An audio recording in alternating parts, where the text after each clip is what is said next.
Assalamualaikum warahmatullahi wabarakatuh. Di sini saya Malahatul Zahron NIM 18 mendapatkan tugas untuk menelaah atau menganalisis bagaimana replikasi materi genetik pada makhluk hidup. Di sini di dalam PPT saya akan bahas tentang bagaimana konsepsi secara umum, bagaimana replikasi DNA prokariot dan eukariot, bagaimana DNA untai tunggal dan RNA pada aseluler virus. Yang terakhir kita akan bahas tentang RNA pada retrovirus atau replikasi pada retrovirus. Oke, yang pertama kita akan bahas tentang konsepsi replikasi secara umum.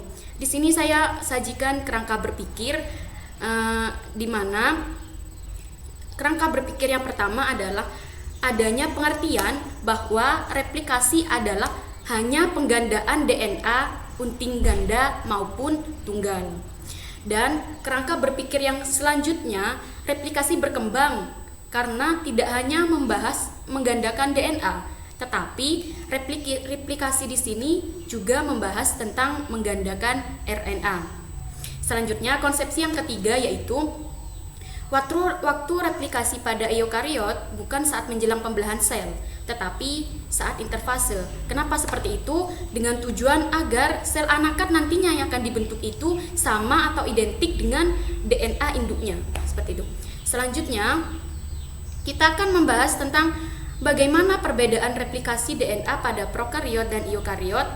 Di sini saya sajikan gambar, dan berdasarkan gambar tersebut dapat kita ambil atau dapat kita simpulkan bahwa jelas sekali di sini bahwa perbedaan DNA pada prokariot sel dan eukariot sel yaitu pada eukariot DNA kebanyakan ditemukan di dalam inti sel seperti ini. Jadi DNA di sini ditemukan pada nukleus. Jadi DNA yang terkumpul di dalam kromosom tertata rapi atau terorganisir di dalam nukleus. Sedangkan pada prokariot sel itu DNA-nya mengambang bebas di dalam sitoplasma. Perbedaan yang kedua yaitu DNA pada eukariot memiliki protein histon. Seperti kita lihat pada gambar, di sini DNA pada eukariot sel memiliki protein histon untuk memadatkan DNA tersebut. Dan sedangkan di prokariot sel atau sel prokariot itu tidak ada protein histon. Perbedaan yang ketiga, DNA pada eukariot ditemukan pada kromosom yang terikat erat atau terorganisir seperti yang sudah saya bilang tadi. Dan sedangkan pada prokariot hanya berisi satu loop DNA kromosom. Seperti itu perbedaan replikasi DNA pada prokariot dan eukariot. Selanjutnya kita akan melihat video bagaimana replikasi DNA prokariot dan eukariot. Silakan disimak terlebih dahulu.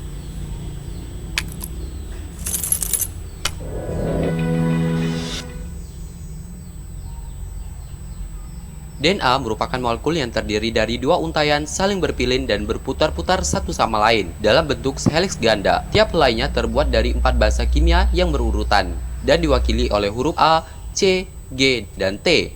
Kedua untaian tersebut saling melengkapi satu sama lain. Artinya, dimanapun ada T dalam satu untaian, pasti ada huruf A pada untaian yang berlawanan. Dan dimanapun ada C, pasti ada G di untaian lainnya. Setiap helai DNA memiliki ujung 5 aksen dan 3 aksen yang merupakan nama lain dari untaian atas. Tiap helainya menuju ke arah saling berlawanan.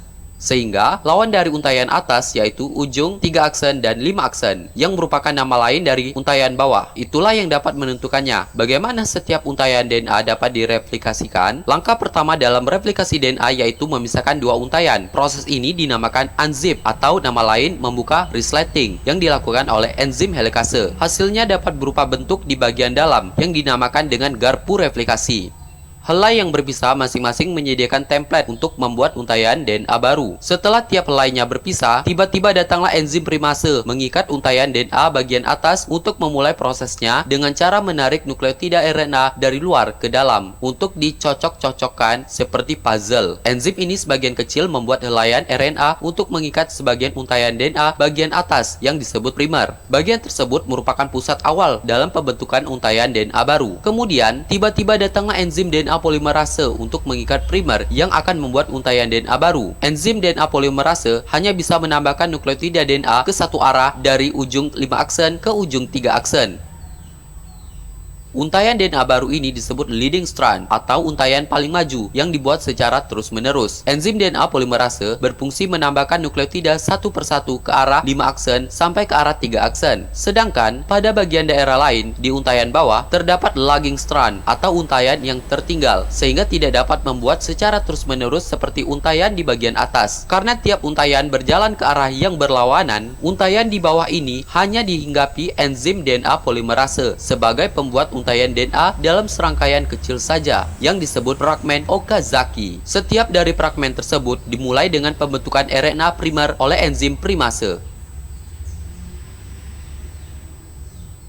Kemudian, enzim DNA polimerase akan menambahkan nukleotida DNA dari luar mengikat DNA induk bagian bawah dari arah 5 aksen ke arah 3 aksen.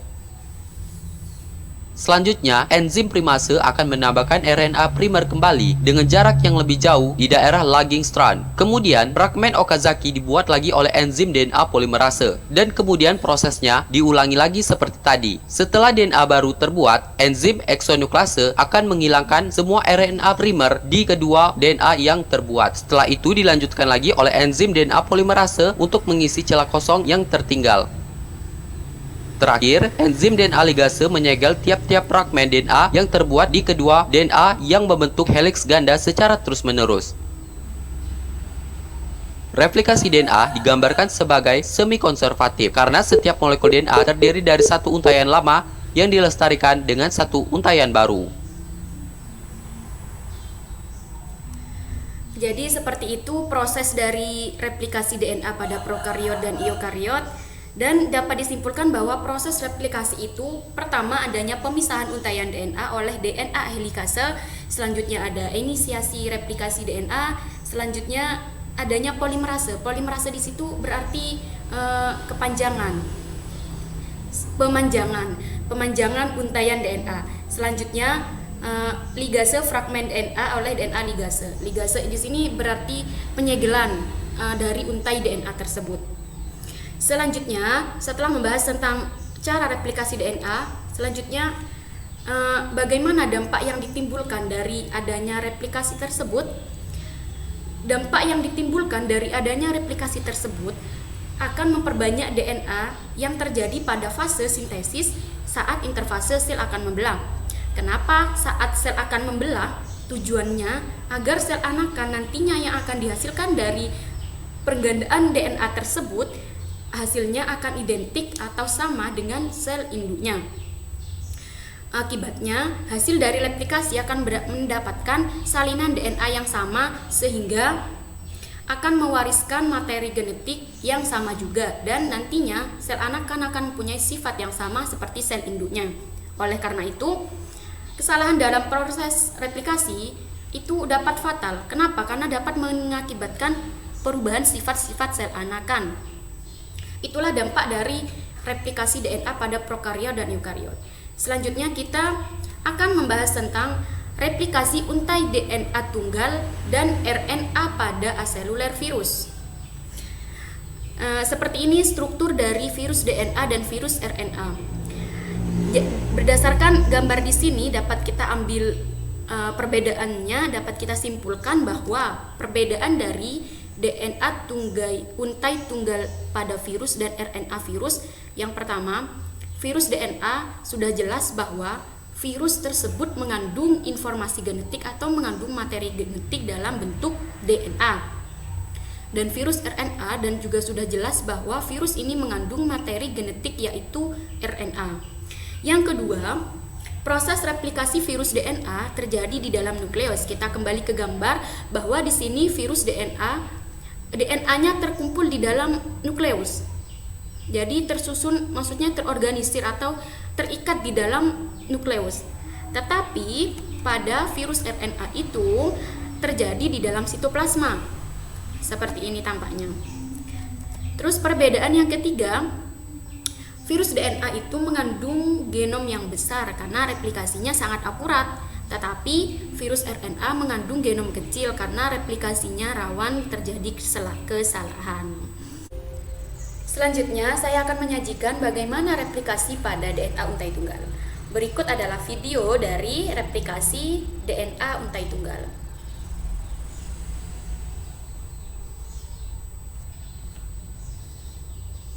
In this image, the DNA from a bacterium has been gently released from the cell. Most of the DNA is from the bacterial chromosome, but small circular DNA molecules called plasmids also exist. For many plasmids, replication is not tied to chromosomal replication. Many plasmids replicate autonomously by a method called rolling circle replication. In rolling circle replication, a replication initiator protein called Rep-A binds to a section of the double-stranded DNA called the origin of replication, or ORI. Rep-A is encoded by a plasmid gene. Rep-A nicks one strand of the DNA and holds on to the 5' end of the strand. The 3' end, with its free hydroxyl group, serves as a primer for a host DNA polymerase to begin to replicate the intact complementary strand. The Rep-A initiator protein recruits a helicase that unwinds the DNA. As the DNA unwinds, it becomes coated by single-strand DNA-binding proteins. As replication proceeds, the nicked strand, which continues to be covered with single-strand DNA-binding proteins, progressively peels off until replication of the intact strand is complete. The two ends of the nicked single strand are rejoined by the Rep-A protein and released. DNA ligase seals the nick in the double-stranded molecule. The single-stranded DNA can now be replicated. A region of the DNA becomes looped, allowing RNA polymerase access to the DNA to form a primer. Host DNA polymerases use the primer as a starting point for the synthesis of DNA. Finally, DNA ligase seals the remaining nick, resulting in a double-stranded plasmid. Each of these plasmids can undergo replication again by the same method. Oke, jadi seperti itu bagaimana replikasi DNA untai tunggal. Jadi di sini DNA untai tunggal itu setelah virus menginfeksi sel inang, maka virus akan menginfeksikan DNA yang dia punya kepada sel inang. Nah, molekul bagian dari DNA itu kita sebut dengan untaian positif. Selanjutnya, untaian positif ini akan menjadi cetakan dalam proses replikasi DNA virus dan akan menghasilkan untaian komplemennya, yaitu untaian negatif.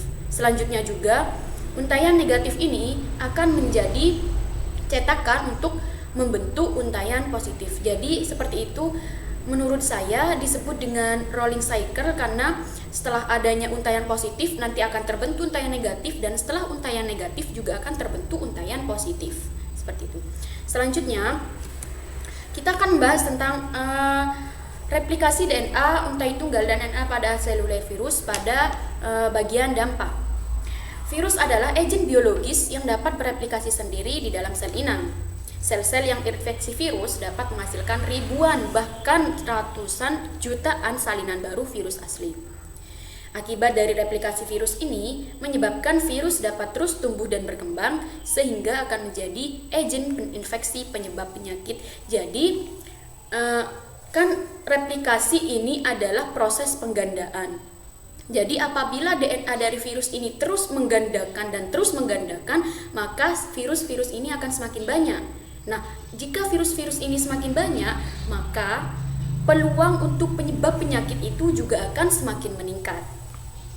Selanjutnya, kita beralih pada proses replikasi pada retrovirus. Di sini saya sajikan sebuah gambar. Dari gambar ini sudah jelas bahwa sebelumnya saya akan jelaskan bahwa jika transkripsi pada umumnya adalah pembuatan mRNA oleh cetakan DNA. Tetapi pada retrovirus ini malah terjadi pembuatan DNA oleh cetakan RNA. Jadinya dapat dikatakan bahwa proses replikasi pada retrovirus ini adalah proses transkripsi terbalik atau reverse transcription. Jadi sudah jelas pada gambar bahwa di sini adanya cetakan RNA untuk membentuk DNA. Di sini saya akan menyajikan sebuah video bagaimana proses replikasi DNA pada retrovirus. A messenger RNA molecule has a 3' poly-A tail. So, using an oligo-DT primer and reverse transcriptase, a complementary strand of DNA or cDNA is synthesized, forming an mRNA-DNA hybrid. The mRNA strand is degraded with alkali, and the free 3' end of the DNA strand forms a hairpin loop that primes synthesis of a second DNA strand using. Jadi pada proses replikasi DNA retrovirus ini secara garis besar bahwa ketika virus pada golongan retrovirus ini menginfeksi sel inang, maka DNA akan dibuat dengan cetakan RNA. Prosesnya yaitu RNA pada virus akan bersilangan dengan tRNA pada sel inang. Kemudian bagian RNA virus ini disebut dengan primer binding site atau PBS. Nah, tRNA akan diubah menjadi ujung 3 dan selanjutnya bagian luar pada PBS akan terlepas dengan bantuan enzim RNase H. Selanjutnya bagian dari PBS ini akan terjadi suatu loncatan ke ujung 3 dan DNA telah disintesis berikatan dengan daerah R yang komplement pada RNA. Selanjutnya terjadi pengkopian sepanjang rantai RNA menuju ujung 5 dan akan menghasilkan DNA untai tunggal. Selanjutnya terjadi pengkopian lanjutan menuju ujung 5 DNA untai tunggal tersebut. Nah, setelah itu akan terjadi loncatan kedua dari PBS pada untai kedua dan akan bertemu pada PBS untai pertama. Jadinya PBS untai pertama dan untai kedua itu bertemu akan membentuk sebuah struktur double helix. Nah, jelas sekali pada retrovirus ini kan pembentukan DNA oleh RNA. Dan di sini pada hasil akhirnya adalah DNA dengan struktur double helix atau DNA untai ganda. Seperti itu. Jadi selanjutnya kita akan membahas tentang bagaimana sih dampak dari proses replikasi pada retrovirus? Golongan retrovirus adalah virus penyebab penyakit HIV atau AIDS. Setiap partikel dalam virus ini mengandung satu benang tunggal RNA. Setelah menempel dan menginfeksi sel inangnya, virus akan bereplikasi bahan genetiknya baik virus DNA atau virus RNA. Nah, setelah virus ini menginfeksi atau menempel pada sel inang, virus tersebut akan mereplikasi informasi genetik yang dia punya baik berupa DNA atau RNA. Seperti contoh, jika virus DNA, dia akan mereplikasikan materi genetik DNA-nya, dan dengan apabila virus RNA, dia akan mereplikasikan informasi genetik RNA-nya. Adanya replikasi atau proses penggandaan ini mengakibatkan virus dapat terus tumbuh atau menggandakan virus-virus tersebut.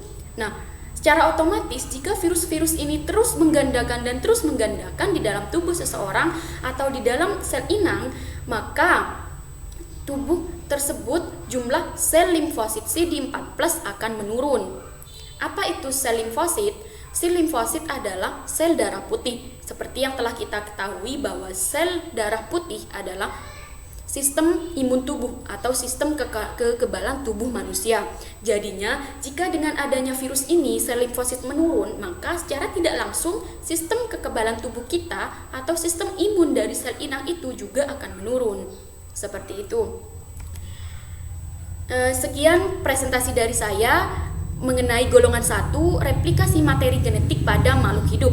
Terima kasih atas perhatiannya, kurang lebihnya mohon maaf. Wallahul muwaffiq ila aqwamit thoriq. Wassalamualaikum warahmatullahi wabarakatuh.